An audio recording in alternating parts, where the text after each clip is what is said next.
Olá, sejam todos muito bem-vindos mais uma vez aqui ao nosso canal Reflexões.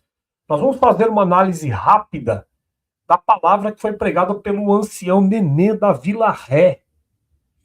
Vamos lá, vamos começar aqui com a nossa live, já colocando já os primeiros trechos da pregação do ancião Nenê da Vila Ré. Aos 2 minutos 46 segundos dessa pregação, ele diz a frase: ele pede a Deus castigo dos ímpios. Vamos entender o que ele disse nesse contexto. Deixa o like, compartilha o vídeo para que esse conteúdo possa chegar para mais pessoas. 2 minutos, 45 segundos. Vou colocar aqui para vocês agora. Vou colocar um pouco antes. Vamos lá. Pague o pecado de sua mãe. Até aqui. Ele terminou de ler a palavra, agora ele vai começar a exortar. Esse é mais um dos salmos de Davi.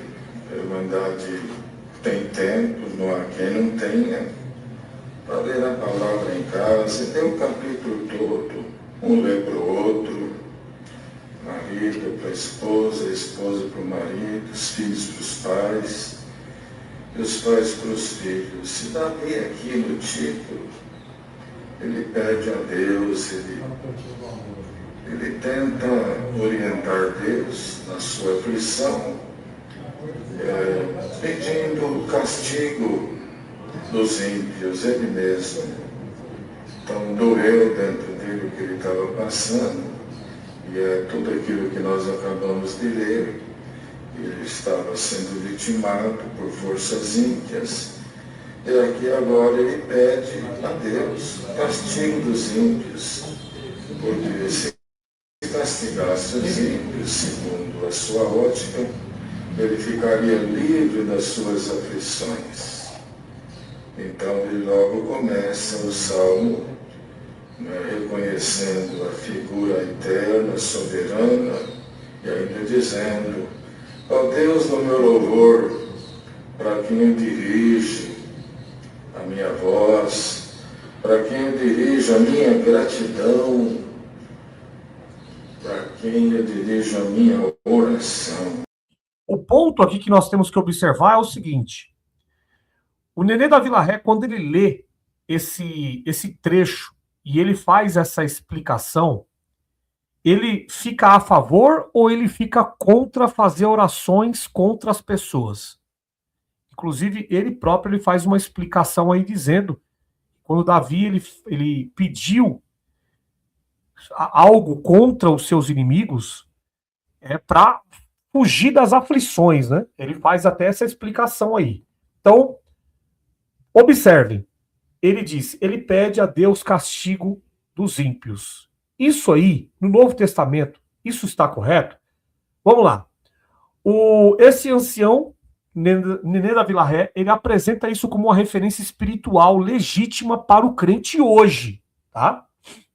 Ele afirma que Davi, no Salmo 109, estava pedindo a Deus castigo dos ímpios para ficar livre das suas aflições, e que isso seria um exemplo para os crentes. Olha só o que ele falou. Mas isso está certo? Está correto segundo a Bíblia? O que vocês acham, gente? Eu queria fazer essa pergunta aqui para vocês.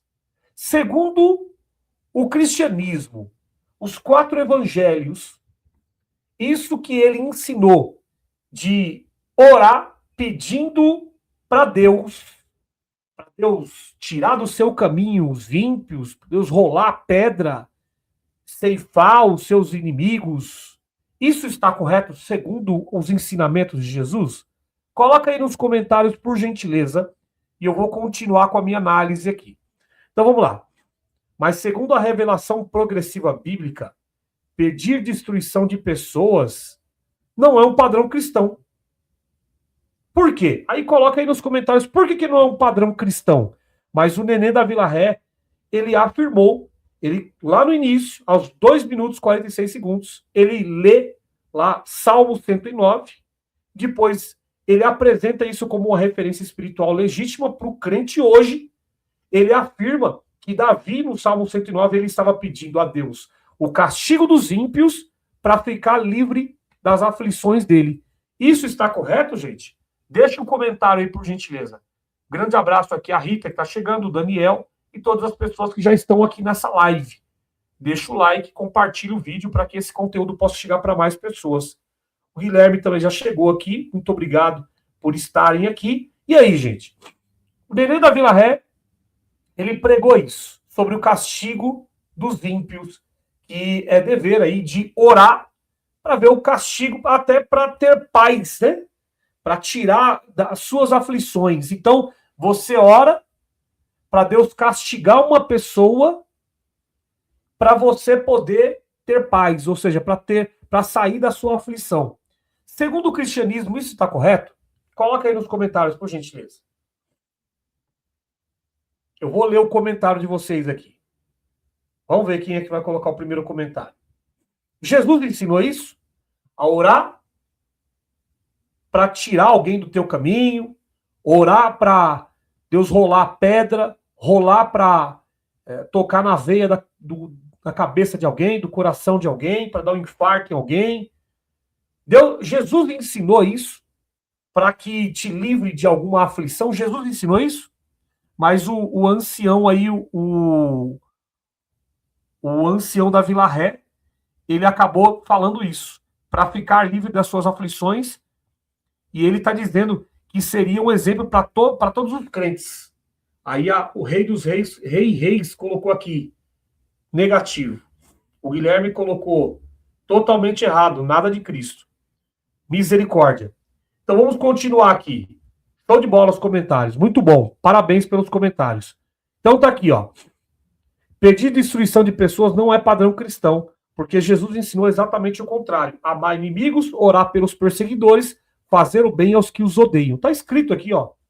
Mateus capítulo 5, 44, 48. Sermão do Monte, né? Cronologicamente, após os Salmos, ordena amar os vossos inimigos, bendizer os que vos maldizem, fazer o bem aos que vos odeiam.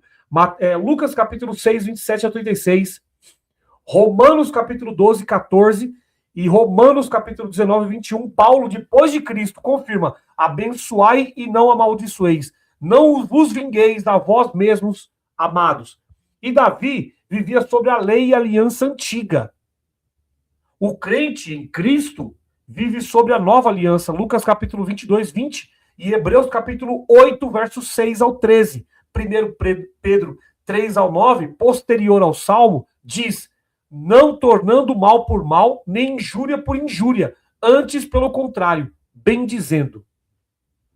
Então, logo, usar o Salmo 109 para ensinar que se deve pedir castigo contra os ímpios é contradizer o mandamento central do Novo Testamento, amar os inimigos, Mateus 5, 44, Lucas capítulo 6, 27 e 36. O resumo da lei, amarás o teu próximo como a ti mesmo, Mateus 22, 39. Logo, usar o salmo imprecatório como prática espiritual direta contradiz o ensino de Cristo. Eu vou colocar novamente o trecho para as pessoas que estão chegando agora, tá? Vou colocar o trecho aqui aos 2 minutos e 46 segundos, depois dele ter lido o Salmo 109. Vamos ouvir aqui o que ele vai falar sobre orar, pedir o castigo dos ímpios. Sabe o pecado de sua mãe. Até aqui. Agora, presta atenção nas falas dele, olha só. Esse é mais um dos salmos de Davi.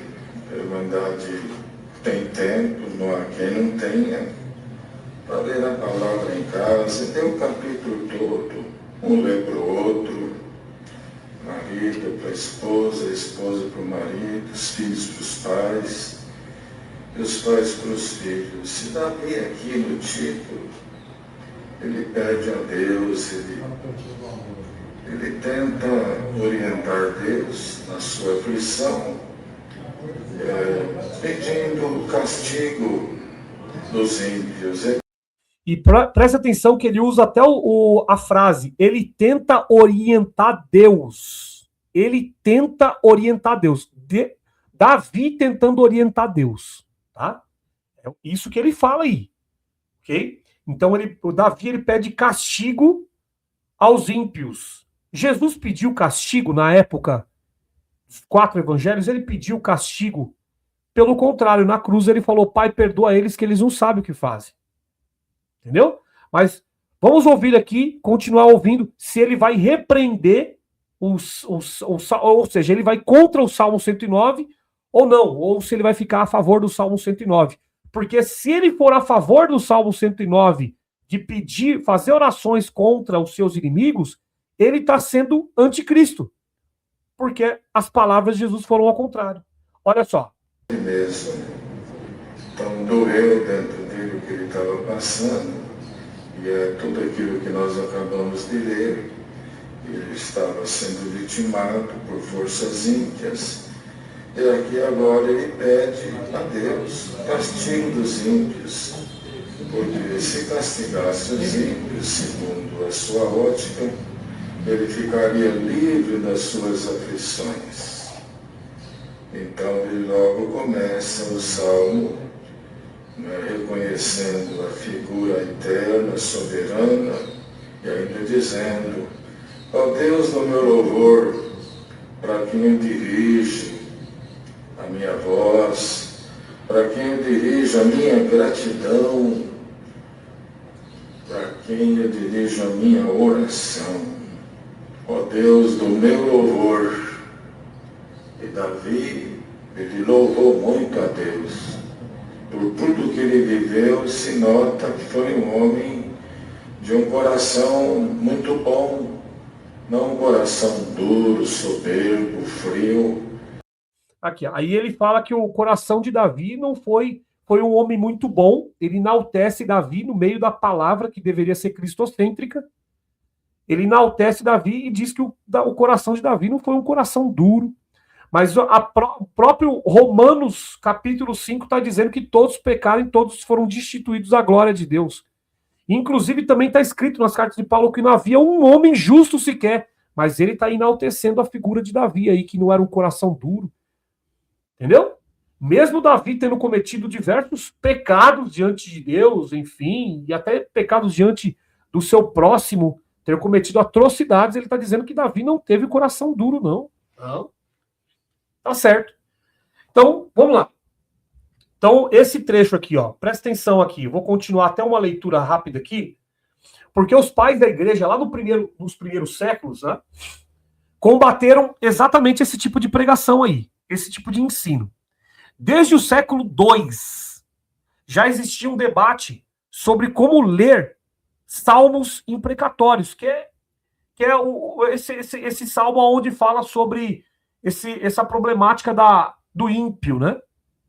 Então vamos lá. Os pais da igreja ensinaram, eles são proféticos, os salmos, eles são proféticos ou judiciais.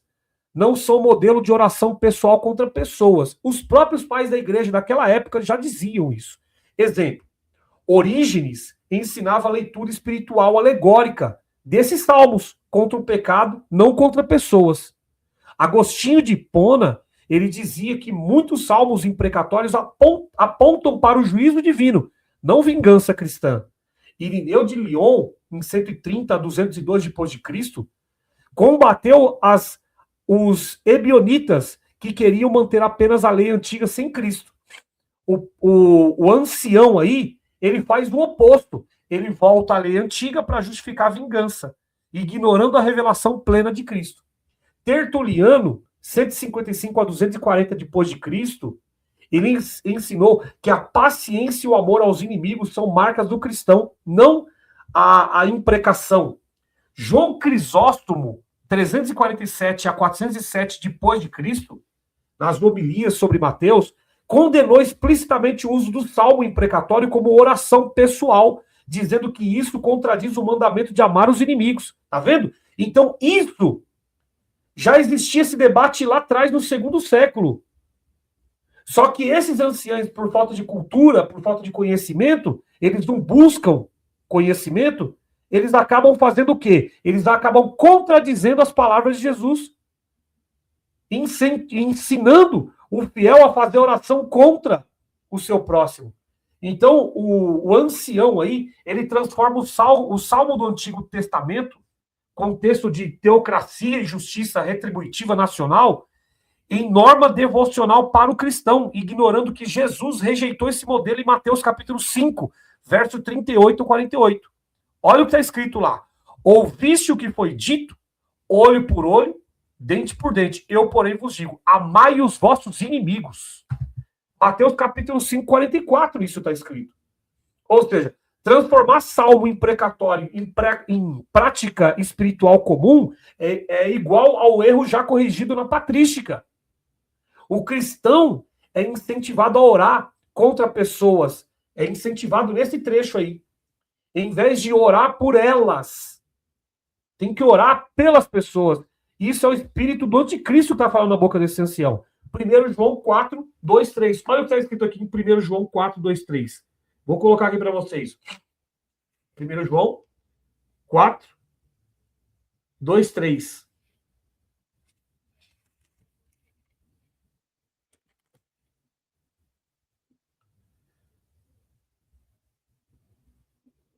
Aqui, ó. E ele é a propiciação pelos nossos pecados, e não somente pelos nossos, mas também pelos de todo mundo. E nisso sabemos que o conhecemos, se guardamos os seus mandamentos. E aquele que diz eu conheço e não guarda os seus mandamentos é mentiroso. E nele não está a verdade. Qual é o mandamento? Amar o teu próximo. Amar a Deus e da mesma forma amar o teu próximo. Então, esse termo que eu usei aqui, que é chamado de imprecatório, só para um esclarecimento para as pessoas, ele vem do latim chamado imprecare, que significa orar contra, invocar o mal sobre alguém, pedir a queda ou punição de uma pessoa. Quando se diz que esse ancião, ele normalizou o uso da oração contra ou invocar o mal sobre alguém, que é o imprecatório do Salmo 109, significa que ele ensinou os crentes a orarem pedindo maldição e castigo contra os inimigos, como se isso fosse uma prática cristã normal, o que contradiz diretamente os ensinos de Cristo e dos apóstolos. Tá certo? O que vocês acharam aqui nesse primeiro trecho, gente? Vocês acham que o ancião está certo em incentivar, ensinar as pessoas fazerem orações contra os chamados ímpios? Quem são os ímpios para eles? Para eles, os ímpios são aquelas pessoas que criticam a liturgia, a doutrina, criticam a pregação do ancião, não concordam com a palavra, não são submissos àquilo que os anciães falam nos púlpitos. Para eles, essas pessoas são ímpios. Entendeu? Então, o que vocês acham, gente? Vocês estão de acordo? Vocês estão contra? O que vocês acham? O ancião está certo ou está errado? Aqui, ó. Irmão Michel, o Senhor Jesus perdoou o malfeitor que estava pendurado na cruz. Exatamente. Luiz Medeiros, um grande abraço a você, a sua filha e toda a sua família, tá? O ancião nunca estará certo. Isso está na contramão, exatamente. Está na contramão. Isso aí, o pessoal está chegando aí, ó. Querem o Buzz Lightyear, muito obrigado. Deus abençoe por estarem aqui. Grande abraço a todos vocês. Deixo a saudação para todos vocês. E desejo também uma ótima noite. É isso aí. O Guilherme colocou dentro dos ensinamentos da CCB, ele está sendo fiel. Exatamente, concordo com você. Dentro dos ensinamentos da CCB, ele está sendo fiel. A CCB sempre ensinou isso, a orar contra as pessoas. Tanto que o ancião, ele valida isso em cima do púlpito, dizendo que Deus vai rolar pedra, que Deus, ele vai fazer com que, ele vai tripudiar, fazer você tripudiar em cima do teu adversário, fazer você passear em cima de um cavalo branco, tirar você do último da fila e colocar você em primeiro, ou seja, trapacear. Ele vai validar exatamente isso. Ele vai colocar a ganância, a vaidade dentro de você. Tá certo? Então, é isso aí. Salve, Mica. É o meu apelido, tá, gente? Um apelido carinhoso. É erradíssimo, tá equivocado, isso mesmo. E vamos a ter um grande abraço. Vamos lá, então vamos para o segundo ponto aqui, tá? Então, o segundo ponto.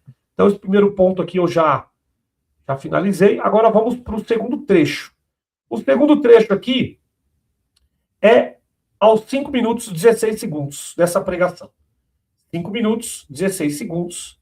Eu vou colocar um pouquinho antes, para a gente poder entender o contexto, tá?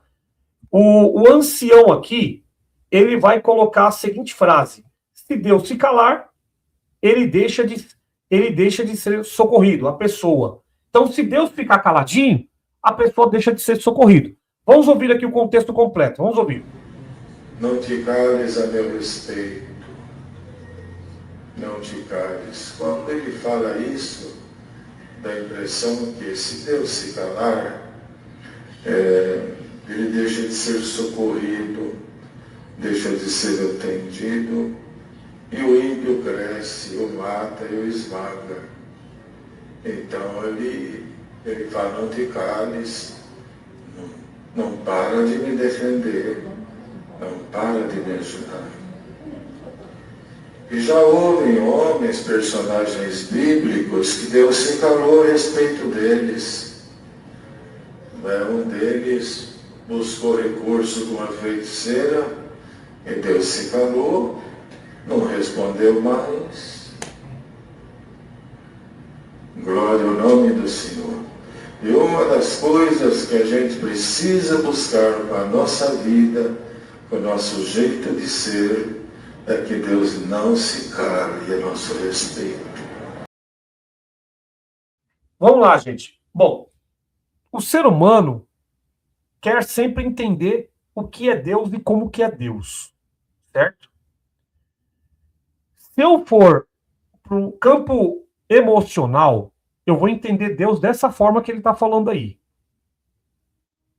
Se eu for para esse campo emocional, eu vou entender Deus como um ser que ele te ouve no momento que ele quer e se cala e não ouve no momento que ele também não quer. Ou seja, ele é igual a um ser humano. O ser humano, ele é assim. Quando te convém, ele te ouve, e quando não convém, ele fecha os ouvidos, ele vira as costas. Tá certo? O ser humano é assim. Só que nós estamos lidando com Deus. Deus, ele é acima do ser humano. E a gente precisa entender isso. Se nós entendemos que Deus, ele é onipotente, onisciente, onipresente, ele sabe de tudo, então essa questão, por exemplo, de Deus se calar ou Deus não te ouvir, ela cai por terra. Por quê? Porque Deus, ele não precisa te ouvir porque ele já sabe de tudo. Então, isso daqui que está posto e que normalmente as pessoas ela entendem como a sua verdade, isso daí cai por terra dentro dos atributos de Deus. Se Deus ele não te ouve, mesmo assim ele sabe daquilo que você está passando, porque ele é onisciente. Agora, se Deus ele não te ouve, ele não quer te ouvir, então isso significa que esse Deus, ele não tem paciência e ele não tem misericórdia. Por quê? Se os homens aos seus filhos boas coisas sabem ofertar, quanto mais o Pai Celeste. Então, se o homem, o homem, ser humano, consegue praticar coisas boas, principalmente até ouvir, quanto mais Deus, sendo acima do homem. Então, isso que eu estou explicando para vocês é porque, infelizmente, muitos caem nessa bizarrice de colocar Deus como se fosse um homem. E aí, esse tipo de teologia furada cria crentes emocionais, achando que Deus vira as costas, que Deus abandona, que Deus para de conversar, de estar com você, que Deus para, Deus fecha os olhos para você, que Deus fecha os ouvidos para você, como se você fosse um objeto, algo abandonado, entendeu? Então, isso aí faz parte do antropomorfismo, tá? Então, a gente precisa entender como que a gente vai analisar as escrituras. A gente precisa entender como que a pessoa que escreveu, ela colocou ali sentimentos, ela colocou ali vários tipos de entendimento para com Deus. Mas a gente precisa também entender que lá os pais da igreja, do primeiro, segundo, terceiro século, eles entenderam essa onipotência, onipresença, onisciência de Deus, que não pode contradizer em nenhum momento a Bíblia. O Guilherme colocou aqui, ó, ele atribui características e limitações humanas em Deus. Exatamente. Muito bom comentário. Muito bom mesmo comentário. Então ele coloca limitações. Então Deus, ele para de te ouvir. A frase que ele colocou aí foi: se Deus se calar, a pessoa deixa de ser socorrido. E é exatamente esse argumento que eles utilizam quando por exemplo, uma pessoa, você sabe que tem uma pessoa ali que está enferma e as pessoas da congregação não vai visitar. Aí você vai cobrar o ancião vira para você e fala assim, porque Deus não esclareceu, ou Deus quer que você passe isso, Deus não revelou para nós, porque Deus quer que você passe isso, Deus, ele cegou, Deus, ele não quis que a gente soubesse. Quando eles negam a ficha na obra da piedade, por exemplo, eles usam esse argumento constantemente. Não, Deus, ele não aprovou porque ele quer que você passe por esse processo sozinho, ou Deus está te apertando. Então eles colocam atributos em Deus como se Deus fosse um marginal.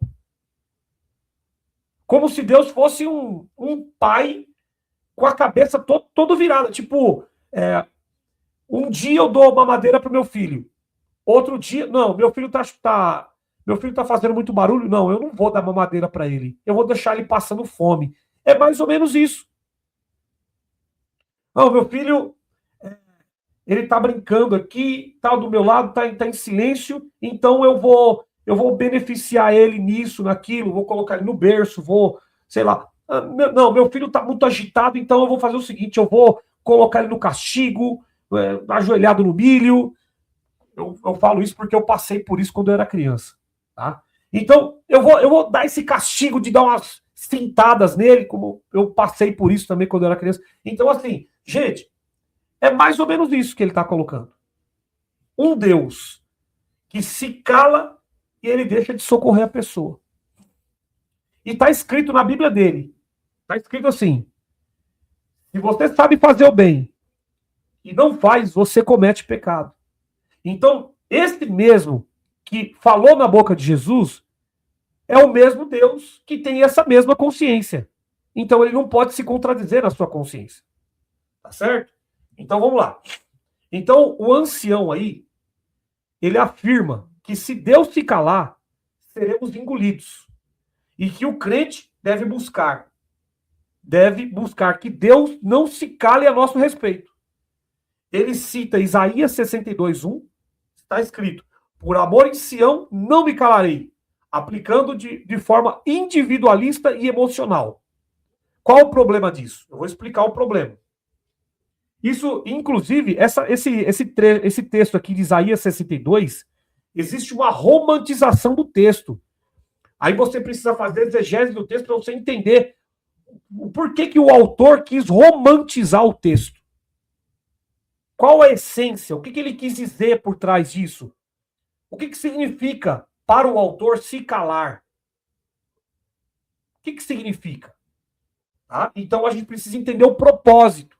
Isso se chama romantização do texto. Então, vamos lá, o problema lógico disso. Isso sugere que Deus precisa agir imediatamente para provar que está presente. Mas a Bíblia, ela ensina, Deus permanece fiel mesmo quando está em silêncio. Então, a gente precisa entender que ele não pode negar-se a si mesmo. Então, ele não fica em silêncio. É porque nós entendemos que Deus está em silêncio. Por quê? Porque nós somos imediatistas, nós queremos as coisas, nós queremos que seja do nosso jeito. Nós achamos que Deus nos abandonou porque talvez a gente deixou de sentir um arrepio, ou talvez a gente deixou de sentir o coração palpitando forte, Deus me abandonou. Aí eu parei de falar aquela língua, Deus me abandonou. Não, gente. Deixa eu falar uma coisa para vocês. Deus nunca abandona ninguém, porque Deus, ele é onipresente, ele está em todos os lugares.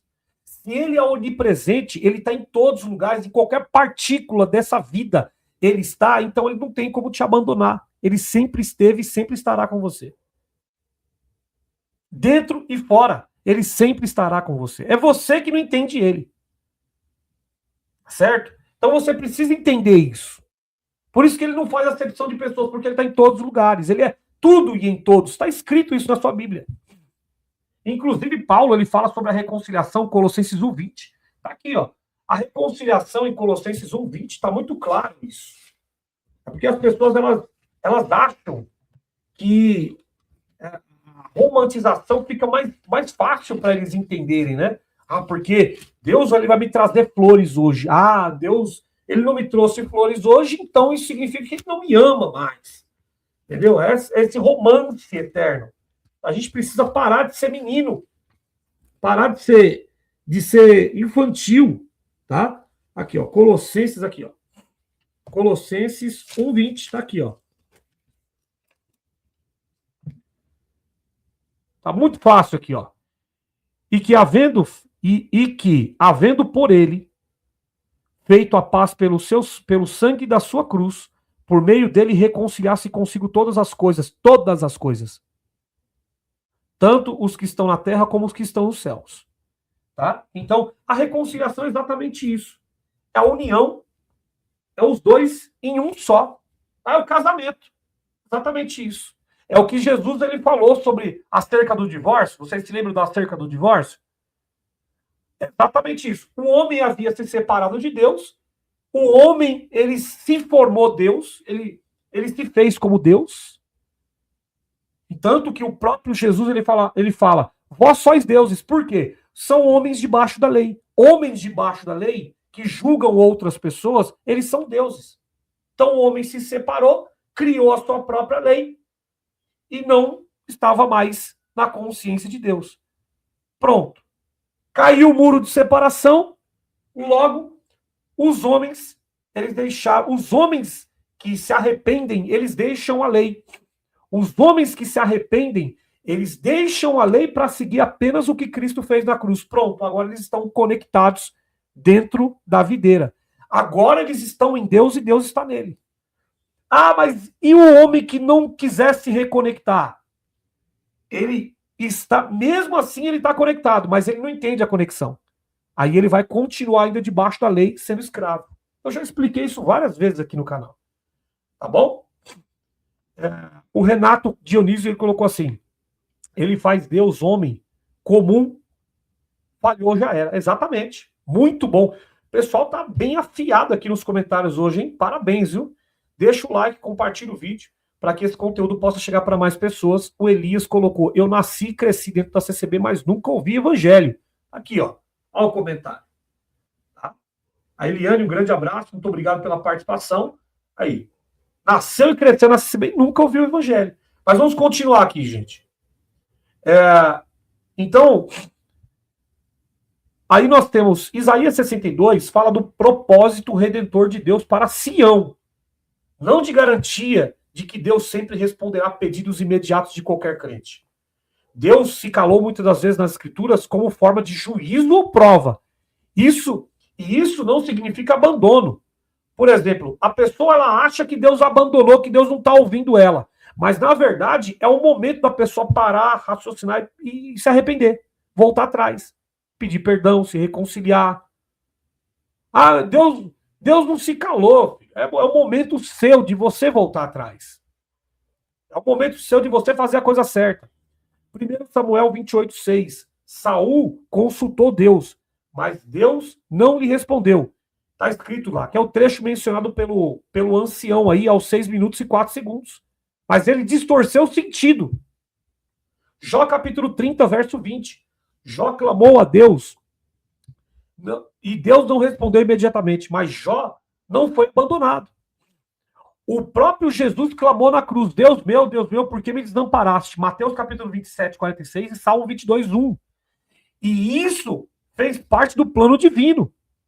A promessa de que Deus não se calará não é para livramento imediato de aflições, mas sim que ele agirá no tempo certo segundo a sua soberania, não segundo a urgência humana. Em Romanos, capítulo 8, 35, tá claro lá. Nada nos separará do amor de Deus. Se a pessoa entende o amor de Deus, ela nunca vai ficar cobrando Deus que Deus abandonou, que Deus parou, ela parou de ouvir. Isso aí é ser menino. É viver de leite. E não viver na racionalidade. O ancião aí, ele usa Esther como exemplo aos 12 minutos, e a 12 até os 14, dizendo que Deus não se calou, porque Esther falou. Olha só, porque Esther falou, mas Mardoqueu disse, se te calares, o livramento virá de outra parte. Esther capítulo 4, 14. Isso mostra que Deus não depende do silêncio ou fala humana. Ele é soberano. Silêncio não é abandono. Isso é uma teologia emocional e não é bíblica essa teologia. Tá? Eu vou colocar o trecho aqui novamente. Deixa o like, compartilha o vídeo para que esse conteúdo possa chegar para mais pessoas. O trecho é esse aqui, ó, aos 5 minutos e 16 segundos. 5 minutos, 16 segundos, aonde ele humaniza Deus, né? Olha só o que ele falou. Tem uma vírgula, está escrito assim, não te cales. Não te cales a meu respeito.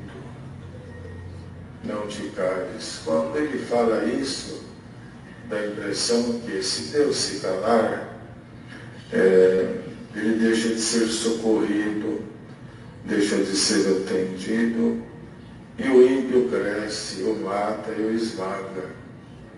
Então ele fala, não te cales, não para de me defender, não para de me ajudar. E já houve homens, personagens bíblicos, que Deus se calou a respeito deles. Um deles buscou recurso com a feiticeira, e Deus se calou, não respondeu mais. Glória ao nome do Senhor. E uma das coisas que a gente precisa buscar com a nossa vida, com o nosso jeito de ser, é que Deus não se cale a nosso respeito. Se Deus se calar, nós seremos engolidos. Se Deus se calar, glória ao nome do Senhor. E esse calar não é sempre que Ele esteja falando, mas Deus fala agindo também. E lembrando que esse tipo de teologia aí, se Deus se calar, você vai ser engolido, isso aí é o pecado de morte, tá, gente? É porque eles não estão mais pregando o pecado de morte às claras para as pessoas. Eles estão pregando desse jeito assim, ó. Se Deus se calar, você vai ser engolido. Entendeu? Então, é para vocês entenderem como que funciona na congregação. É a mesma coisa do marido. O marido, quando ele descobre, por exemplo, que, vamos supor, eu estou falando do marido, mas pode também ser esposa, tá? Quando ele descobre, vamos supor, que o pai da moça, a moça foi lá e falou com o pai dela, ó, meu marido tá me maltratando, ó, minha esposa também tá me maltratando, enfim. Aí o pai vai lá e cola lá perto lá e fala, ó, seguinte, eu tô sabendo, eu já coloca ele contra a parede, eu tô sabendo que você tá maltratando a minha filha e tal, assim, assim, assim. O que o cara faz? Tem muitos que fazem isso. Ele muda a metodologia dele. Ele para de fazer aquilo que ele está fazendo ali contra ela, mas ele começa a criar um outro mecanismo para poder pegar ela na curva, manter ela na mão dele, ou vice-versa. Tá? Então, exatamente, o Gilmar colocou tudo na base do medo. É o terrorismo psicológico. Se Deus parar de falar com você, você vai ser esmagado. O Renato colocou aqui, oi, boa noite, Michel. Que Deus te abençoe, amém. Muito obrigado, viu? Deus abençoe você também. Então é isso aí, tá vendo? Isso é o terrorismo psicológico que eles pregam. Aí ele vai usar outros trechos aqui de Esther e assim por diante. Olha só. Nem sempre ele diz palavras, mas ele age. Então ele não está calado. E está escrito em Isaías, por amor de Sião, me não calarei, e por amor de Jerusalém não me aquietarei. E hoje Deus manda essa palavra Bom, fulano não quer mais falar comigo. Meu cunhado me irrita. Meu filho já está dias que não fala comigo. Meu marido entra em casa, não fala comigo. E precisa falar. Que a gente sente falta e todo mundo tem que se interagir. É falta de amizade, falta de comunhão, é falta de Deus. Mas a pior coisa como é quando alguém não quer falar comigo, é quando Deus se cala a meu respeito. Então dê glória ao Senhor. Aqui, ó, olha que coisa interessante. Ele fala que alguém ali tá meio que reclamando que o meu marido não tá falando comigo, meu filho não tá falando comigo. E aí ele diz que o mais importante é quando Deus se cala. Deus se cala em relação a você. E isso daí, eu, Michel Oliveira, eu sou contra essa teologia. Eu sou contra. Sabe por quê? Porque é o seguinte, na Bíblia está escrito que antes de você entregar a tua oferta, o teu sacrifício, você primeiro precisa reconciliar. Isso está escrito lá. E outra coisa, também está escrito na Bíblia que como que você diz que você ama a Deus, sendo que você não ama o teu irmão? Então, se uma pessoa ali, né, dentro da congregação, ela está com um problema de relacionamento com as pessoas, a ponto dessas pessoas elas não estarem conversando com ela, então o correto é, antes dela ir na igreja, antes dela estar congregada, ela tem que reconciliar com essas pessoas. Está escrito isso na Bíblia dela. Mas o que o ancião faz? Ele inverte. Ele fala que as pessoas elas podem até deixar de conversar com você, mas o propósito é Deus não parar de falar com você. Isso é anticristão, isso aí. Esse ensinamento aí é anticristão. Tá? Como é que você vai ser luz do mundo e sal da terra, sendo que as pessoas elas não falam com você? Ah, mas o importante é você estar na casa de Deus ouvindo a palavra. Isso é anticristão. Tá? Então, olha só. Heresia patrística relacionada a essa teologia. Olha só.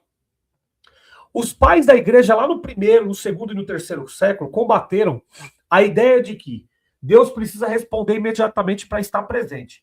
Porque isso isso reduz Deus ao nível de experiência humana. É isso que ele está fazendo aí. Agostinho de Hipona, por exemplo, no ano de 354 a 430, ele combateu a ideia de que Deus deveria agir imediatamente conforme a vontade humana. Ensinou que o silêncio de Deus era pedagógico, não abandono. Irineu de Lyon dizia que Deus forma o homem ao longo do tempo. Anastácio, em 296 a 373 depois de Cristo, ele mostrou que os santos sofreram o silêncio de Deus por longos períodos sem perder a fé. E esse silêncio é simplesmente o momento da sua reflexão. É o momento de você entender, peraí, tem alguma coisa errada aqui que eu preciso melhorar, que eu preciso ajustar, que eu preciso colocar no lugar? É esse o momento que você precisa ter. Você precisa ter essa construção mental, certo? De aprimoramento da sua pessoa. O cristão tem que ter esse entendimento. Aí precisa de eu, Michel Oliveira, vir aqui ensinar o ancião. Então, silêncio não quer dizer ausência divina. Essa pregação, ela gera ansiedade e manipulação espiritual. O crente, ele passa a acreditar que se Deus não falar, ele será destruído. Isso é medo escravizador. Não o amor que lança fora o medo, em 1 João 4,18. O ancião faz terrorismo psicológico aí nesse momento. Aos 8 minutos. Vamos ouvir aqui o ancião aos 8 minutos. Deixa o like, compartilha o vídeo, para que esse conteúdo possa chegar para mais pessoas. Gente, deixa eu fazer uma pergunta para vocês. Até aqui tá tudo certo? Tá coerente? A minha análise tá consistente? Tô trazendo conteúdo robusto para vocês? Tá sendo refutado o ancião de forma correta? Coloca nos comentários, por gentileza. Eu vou ler aqui alguns comentários aqui, ó. Isso tudo numa base do medo, que já tinha colocado. Meu Deus, esse irmão Nenê fez o que cheguei agora. Ah, tá. Na verdade, é a pregação, né? A pregação dele. Eu separei aqui alguns trechos para mostrar para as pessoas que, infelizmente, a pregação é mais uma heresia da congregação. É mais uma das heresias que inclusive eu estou trazendo até os pais da igreja dos primeiros séculos, mostrando que por falta de conhecimento, não só das escrituras, mas lá da estrutura lá dos primeiros séculos, esse tipo de pregação ela já foi refutada lá atrás. Tá? O Guilherme ele colocou, se a CCB promover esse estudo bíblico, certamente não iria passar tanta vergonha na internet. Guilherme, eu fui na Igreja Batista recentemente e eu vi uma pregação expositiva lá. Eu tenho até a gravação dessa pregação aqui. Depois eu parei para ouvir essa pregação novamente. Eu não concordo com algumas coisas, com alguns detalhes, mas a grande maioria eu achei de um vasto conhecimento. E eles não tratam Deus como se fosse um ser humano, como o ancião está colocando aí. Tá? É isso aí. A Kellen colocou que está ótimo. Amém? A saudação, um grande abraço. É isso aí. Deixa o like, compartilha o vídeo. Vamos lá. Aos 8 minutos, 23 segundos. 8 minutos, 23 segundos. Vou colocar aqui para vocês. O Castilho colocou aqui, ó. Eu falei que a salvação é por graça mediante a fé e a CCB prega a salvação por obras. Meu sogro é CCBano. Jogou praga em mim e marcou 60 dias para ele morrer. Mas graças a Deus, já faz 2 anos. Para você ver. E são os cristãos. Os cristãos da CCB, eles fazem exatamente, jogam praga. Não são todos, mas a grande maioria. Jogam pragas, fazem oração contrário, torcem para a pessoa cair. Entendeu? Torcem para a pessoa pecar, rolar pedra. Vários casamentos falidos na congregação cristã no Brasil, onde a irmã está orando, pedindo, Senhor, tira esse demônio do meu caminho. Quando eu estava na congregação, eu vi algumas pessoas orarem, irmãos orarem para Deus rolar a pedra da esposa para poder preparar uma mulher que pudesse ir viajar com ele na obra. Que a mulher estava servindo de empecilho para Deus, né? Mas é isso aí. Vamos lá, aos 8 minutos, 23 segundos. Vamos lá. Com a graça no coração, é sinal que Deus não se enganou, porque mesmo que a irmã e o irmão não tenham ouvido, o Senhor saiu falando para o tentador, não toque nele, não toque nela, sai do caminho dele, sai do caminho dela, foge da casa dele, sai do seu calcanhar. Dê glória ao Senhor, o Senhor não se calará. Tá aqui, ó. É aquela pregação triunfalista da congregação. O Senhor saiu falando para o tentador, não toque nele, não toca nela. E aí é onde você vê a grande maioria, 99,999% das pessoas da congregação estão tomando tarja preta, passando em psicólogo, psiquiatra com problemas emocionais, outros com problemas no fígado, no pâncreas, outros com diabetes altíssima, gostam de comilança, de bebelança, enfim, de noitadas e assim por diante. Então, assim, são pessoas, a grande maioria são pessoas depressivas, tá? Aí o ancião, não toque nele, não toque nela e tal. E só vê essas pessoas perseguidas na congregação. Irmão, ora a Deus porque eu estou perseguido pelo meu adversário, né? Você vê que coisa interessante. Ora a Deus para Deus me livrar do meu adversário, né? Então vamos lá. Então aqui aqui nesse trecho aparece uma afirmação sem base textual. A Bíblia não ensina que Deus fala continuamente. Olha só, a Bíblia não ensina que Deus fala continuamente ao diabo, defendendo crentes dessa forma. O único caso parecido é o livro de Jó. Só que o livro de Jó, para quem não sabe, ele é um livro, na verdade, ele é um escrito de Moisés. Aquilo que está escrito ali nunca aconteceu. Não é factual aquilo ali. Tá certo? Primeiro ponto, que não é fato. Ele contradiz o que Paulo falou. Por exemplo, tu viste meu servo Jó, homem justo? Peraí, mas Paulo disse que não havia nenhum homem justo sequer. Então contradiz. Tá certo? Então foi um livro escrito por Moisés, ok? Então, continuando aqui, ó. Mas ali, ali em Jó, né? Foi uma situação específica, não regra universal. Não promessa ao crente. Já no Novo Testamento, está escrito em João capítulo 4, 7. Resiste ao diabo. E quem é o diabo ali? Quem é o diabo ali? Nós precisamos entender, naquele contexto, quem é o diabo ali? E de quem Tiago estava falando? Ou seja, responsabilidade espiritual é do crente também. Não existe promessa bíblica de blindagem automática contínua. Tá certo?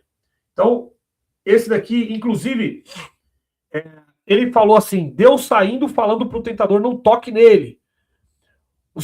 Aí tem um trecho, né? Olha só a heresia que está aí. A igreja antiga, lá nos primeiros séculos, combateu exatamente isso. Narrativas espirituais inventadas sem base apostólica. Isso daí é feitiçaria. O que o ancião está ensinando aí, que ele está pregando, é feitiçaria. Ele está ensinando que Deus vai proteger, que Deus vai guardar, que não sei o que e tal. Só que você não vê isso acontecendo na congregação. Anciães, mais de 1000 anciães morreram de Covid. Aonde é que cumpriu isso aí? Na pandemia, eles não pegaram o óleo de azeite para poder ungir as pessoas. As pessoas também faleceram. Esses dias teve um grupo de CCBanos que foi congregar no Brás.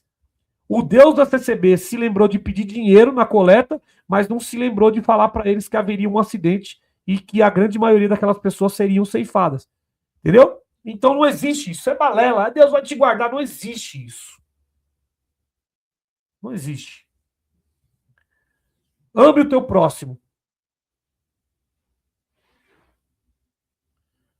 Tá certo? Então vamos lá. Narrativas espirituais inventadas sem base apostólica, especialmente após o crescimento de tradições gnósticas. Isso aí é um tipo de pregação gnóstica. Irineu de Lyon combateu especulações invisíveis sem base bíblica. Tertuliano rejeitou doutrina espiritual construída fora da Escritura.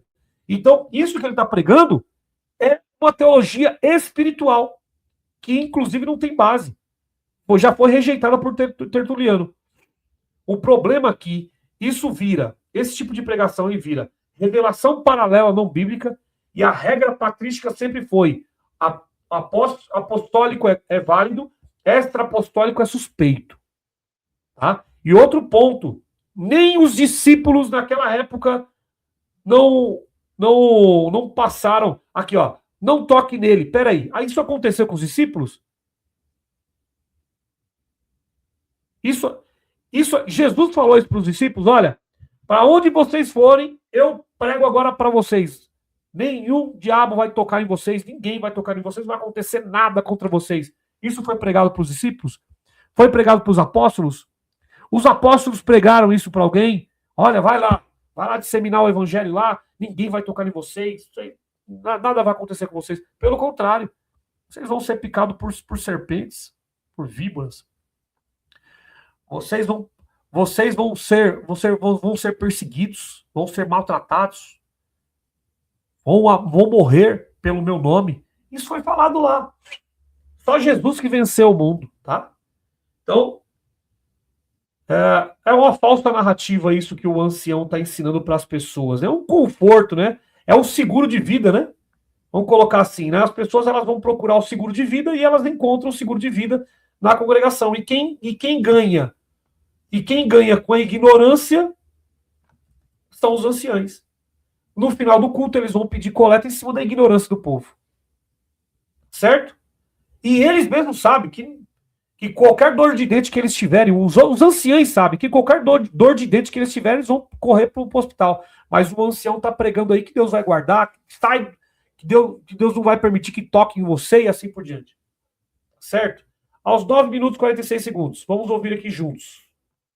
9 minutos e 46 segundos. Vamos colocar aqui um pouquinho antes. Deus criará caminho e aquela força vai recuar.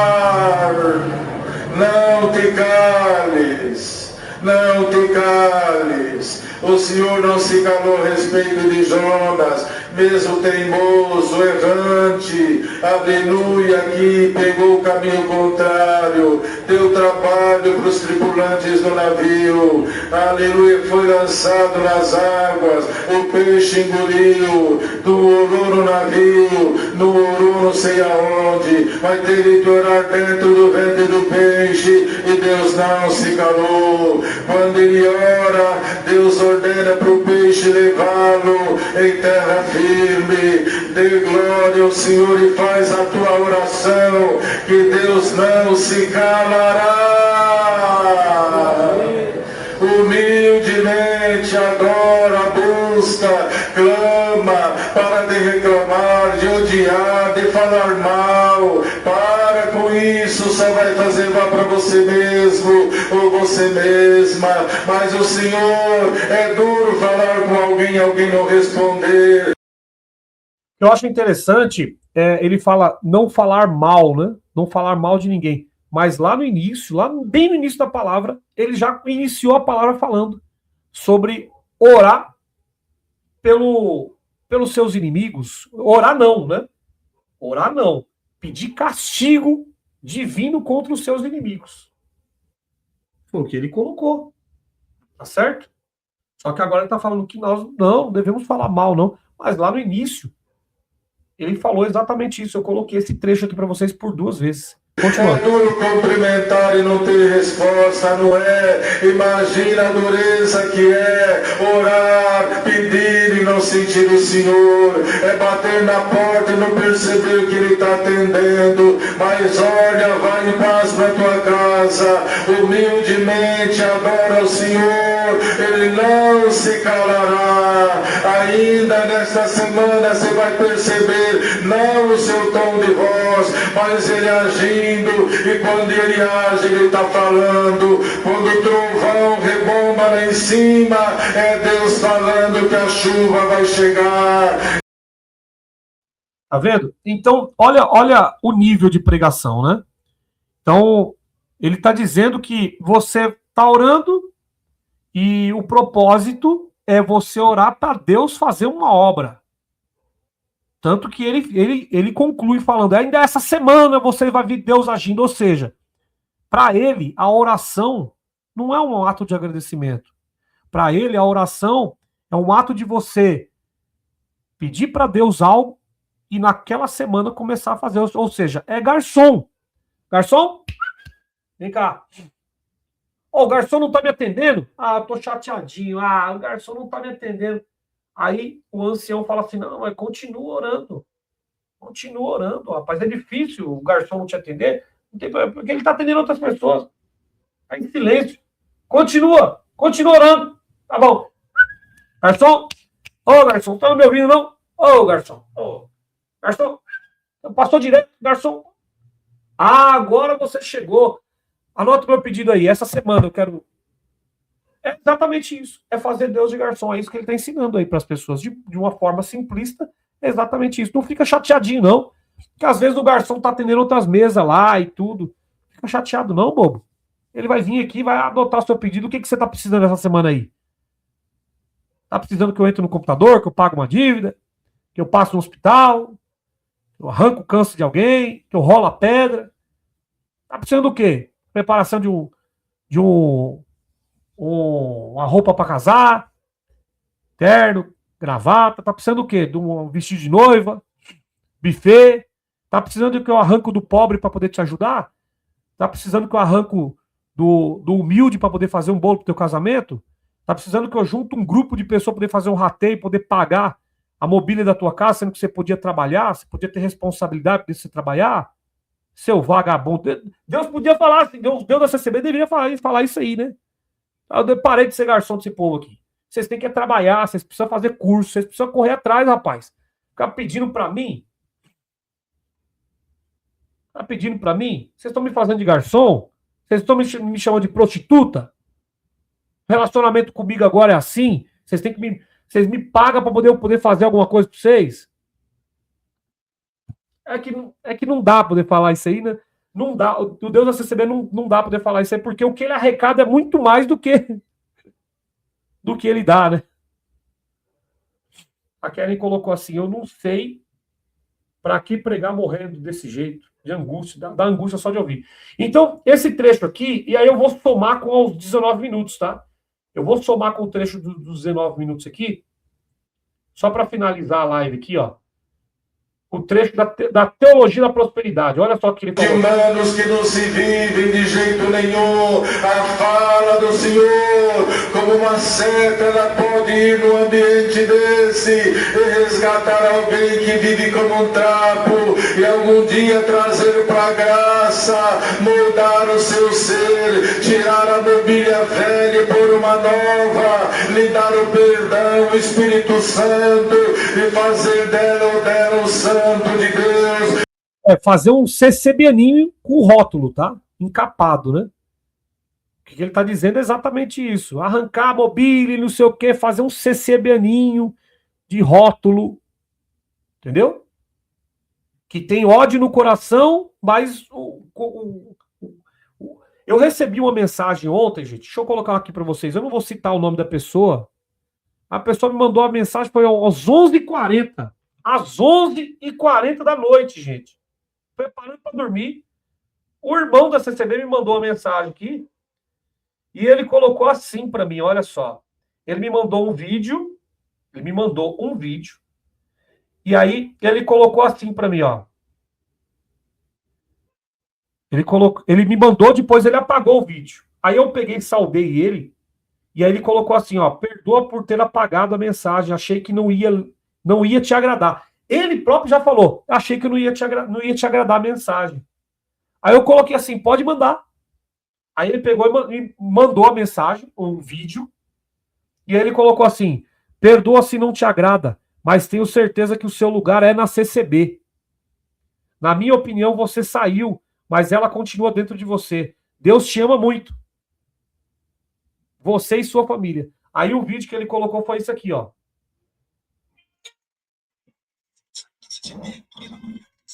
Mas continuam falando dela, como se ainda morasse lá dentro. Chamam de seita, chamam de guerra, chamam de prisão, mas passam anos tentando convencer quem ficou.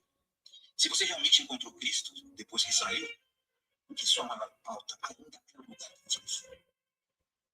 Alguns saíram com dor real. Total respeito. Mas outros saíram com ferida no ego. Porque não tiveram palco, não tiveram microfone, não tiveram reconhecimento, ou talvez até uma babá. Então... Aqui, ó. Aí ele me mandou esse vídeo falando que eu não tive palco, não tive reconhecimento e tava querendo uma babá dentro da CCB. Entendeu? Aí eu peguei e mandei um áudio para ele e eu peguei e falei assim, olha, deixa eu falar uma coisa para você. Isso que você tá fazendo, para mim, você tá que nem um moleque. Por quê? Tá se diminuindo. Por quê? Porque ao invés de você falar tudo isso que tá no vídeo, você próprio falar para mim, você tá usando do vídeo para poder me atacar. Ele usou do vídeo para poder me atacar. Tá? Então, eu achei isso estranho. Eu mandei 3 áudios para ele aqui e coloquei isso. E foi às 11h42, gente. E ele colocou, perdoa se não te agrada, mas tenho certeza que seu lugar é na CCB. Às 11h40 o cara vem falar para mim que o meu lugar é na CCB. Gente, podia estar pregando evangelho, o seu lugar é em Cristo. Não, tá pregando que o meu lugar é na CCB. Olha que coisa, né, gente? Mas tudo bem. Né? Já foi. Bom, vocês viram a teologia da prosperidade que o Ancião pregou aí, né? Olha só. Você acredita que a palavra de Deus, ela faz, ela abre, ela defende, ela pode ainda na finalização desse culto fazer uma coisa divina, um movimento novo, criar alguma coisa que o teu olho não viu, que você nunca ouviu também. Glória ao nome do Senhor. Tá certo? Então isso aqui é o gênio da lâmpada mágica. As pessoas, elas vão na igreja, elas ficam esfregando a lâmpada. Ah, não tá vindo. Poxa, o gênio não tá saindo. Será que o gênio tá de mal comigo? Ele tá em silêncio. De repente o gênio aparece e fala, peraí, essa semana ainda vai acontecer, viu? Eu vou fazer um rebuliço aqui nessa igreja aqui agora. O gênio aparece, tá vendo? É isso. É isso que ele está ensinando para as pessoas. Tá certo? Então, ele diz aí no trecho, o Senhor abrirá a boca a respeito da sua situação. Deus vai fazer algo que teu olho não viu. Ainda nessa semana você vai perceber ele agindo. Por que essa heresia ela é grave? Ela foi combatida no segundo século contra o gnosticismo e o entusiasmo desordenado. Orígenes, pai da igreja, em 184 a 253 depois de Cristo, combateu a ideia de que Deus deve dar vitória material imediata aos crentes. Ensinou que o sofrimento faz parte de uma perfeição cristã. Normal. Então, cada um passa por um processo na vida e isso evolui a pessoa. Irineu de Lyon combateu os gnósticos, que prometiam revelações espirituais e vitórias imediatas fora da cruz. A vitória do cristão tem que ser só na cruz. A minha graça te basta. A vitória do cristão tem que ser essa. Ah, eu vou procurar uma outra vitória. Então você está dizendo que essa vitória aqui não bastou para você. Você está indo contra a mensagem do Evangelho. Você está indo contra a cruz de Cristo. O ancião aí, ele promete intervenção garantida em curto prazo, ainda essa semana. Isso não é fé bíblica, é presunção. A Bíblia ensina que muitos justos sofreram e morreram sem ver a promessa. Hebreus capítulo 11, 35 e 40. Quando a promessa não se cumpre, o crente pode perder a fé ou culpar a si mesmo por falta de merecimento. Isso, senhor ancião, é manipulação emocional. Não é evangelho. E se uma dessas pessoas ficarem doentes por causa dessa pregação, porque não cumpriu, a culpa e o sangue dela estará na sua mão. Tá certo? Então é isso aí, gente. Eu acho que eu já trouxe já um conteúdo bem robusto para vocês. Vocês gostaram, gente? Deixa um comentário aí se vocês gostaram do conteúdo, se esse conteúdo trouxe uma conscientização para alguém. Deixa aí nos comentários. Priscila, eu não vi a live do Júnior. Eu não cheguei a ver a live do Júnior ainda, mas depois vou dar uma passadinha lá, tá? Ou tô numa correria, não tive tempo para ver. Aqui, ó, vamos dar o like que merece.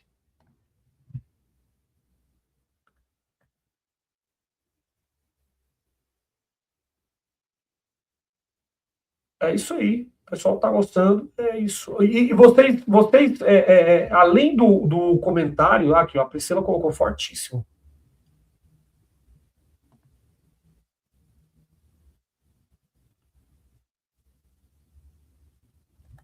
Isso aí. Foi muito top. Deus abençoe. É isso aí. Obrigado a vocês. Eu agradeço muito. Deixa o like, compartilha o vídeo. E, finalizando essa live, deixa o seu comentário no final dela também. Tá bom? Beijo no coração. Fique com Deus. Até o próximo vídeo. Tchau, pessoal. Até a próxima. Tchau.